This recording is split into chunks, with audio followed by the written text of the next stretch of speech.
Good afternoon, Texans. Been a while and the sports world has been buzzing. With March Madness in full swing, how are your brackets doing? Plenty of news in Tarleton Sports as well as the national scene today on the show, and some of the things we'll be getting into include Texans losing the weekend series to first place West Texas A&M, Texans sweeping their four-game stand against Eastern New Mexico, Coach Ronnie Hearn steps down as head women's basketball coach, recap of the first weekend of March Madness, and the Mavs downing the Thunder. In campus news, Tarleton Sports reports that the Texan baseball team was able to pick up one victory in Sunday to salvage the series, going 1-3 against the first-place West Texas A&M Buffs. The Texans opened their series last Friday night against the Buffs with a 4-8 loss, and then in the first game of the doubleheader on Saturday, the Texans played 15 innings against the Buffs, eventually falling by a final score of 1-2. The game more than doubled their original plan of 7 innings, and the fatigue showed on the Texans as they lost the second game by a final of 0-7. Finally, on Sunday, the Texans were able to overcome the Buffs with a 6-3 victory in a game that saw pitcher Kyle Goederty give up just 3 runs in his 5 1/3 innings pitched, and that was enough for the Texans to take advantage of. The Texans jumped on the Buffs in the last game of the series and were up 3-0 at the end of the second inning, and the Buffs were never able to mount a comeback. The Texans head now to Kingsville for this weekend for a 4-game series against A&M Kingsville, who currently sits second in the conference. And the Texans were able to sweep the Eastern New Mexico University Greyhounds last weekend and in the process deliver head coach Julie Mata her 500th career victory as head coach for Tarleton State.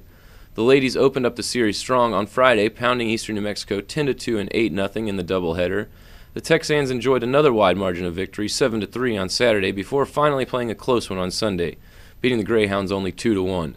The Texans improved to 15-17 overall and 7-5 in conference after the 4-game sweep. They sit behind West Texas A&M, Angelo State, and Midwestern State in the standings currently. The Texans now pack it up for Canyon to play West Texas A&M for 4 games this weekend. Head coach Ronnie Hearn retired from coaching today at a press conference held in Wisdom Gym. Hearn was the head coach for the Texans from 2003 to 2014 and won more than 200 games at Tarleton. Overall, Hearn has won more than 1,000 games in his storied career. Some of the highlights for Hearn's stay at Tarleton include getting the Texans to their first regular season and LSC tournament championships in 2012. He's also the first Tarleton head coach to get the ladies to the NCAA tournament. He did that 6 out of 11 years here. Hearn also had Tarleton in the LSC tournament every year, as well as getting the Texans ranked as high as 14th, raising the national spotlight for Tarleton. Hearn coached some of the all-time greats at Tarleton, including Kiera Wright, Shelby Adamson, Katie Crawford, and Joanne Jones. Replacing Coach Hearn will be Misty Wilson. Wilson played for the Texans from 1998 to 2002 and scored 1,440 points, which is 7th all-time. She is also top 15 in school history in 11 statistical categories. Wilson has been part of 219 wins while on the coaching staff here at Tarleton. The perfect bracket dreams of many did not last long into this year's March Madness. Plenty of upsets in their first weekend, whether it was Dayton over Ohio State or Mercer over Duke or even North Dakota State over Oklahoma. Some got a few upsets correct, but none got them all. The first weekend did sort itself out, however, according to seeds, because there are favorites left in the Sweet 16.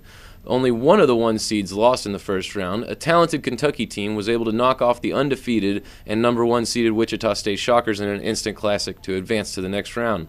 Stanford and Dayton match up as double-digit seeds in this week's Sweet 16.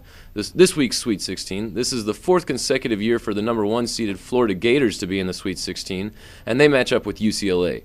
Plenty of storylines throughout the tournament for everybody to get behind, and as the weekend ends, we will have the Final Four set for next weekend, which is every sports fan's favorite college game day when it comes to the basketball tournament. It will be an exciting weekend, and that is for sure. Finally, the Dallas Mavericks beat the Oklahoma City Thunder last night in Dallas by a final score of 128 to 119 in a game that saw Dirk go off for 32 points in an overtime effort. Nowitzki was coming off a poor shooting performance against the Nets in the previous game, which the Mavs lost in overtime. Kevin Durant had 43 points for the Thunder, and Russell Wilson also had 23 for OKC, but it wasn't enough to overcome Dirk and 6 others scoring in double figures for the Mavs. This was also Jose Calderon's first game back after leaving the last game in the first quarter with a broken bone in his face from Brooklyn's Mason Plumlee, and Jose Calderon was able to score 22 points. The Mavs welcome the Los Angeles Clippers on Thursday night for a showdown at 7:30 p.m. Well, that's all I got for you, Texans. Stay up to date on all your sports news by following me at Texan News Sports, and tell your friends about us. Special thanks to super producer Katie Gibbs for producing the show. Have a great day, Texans.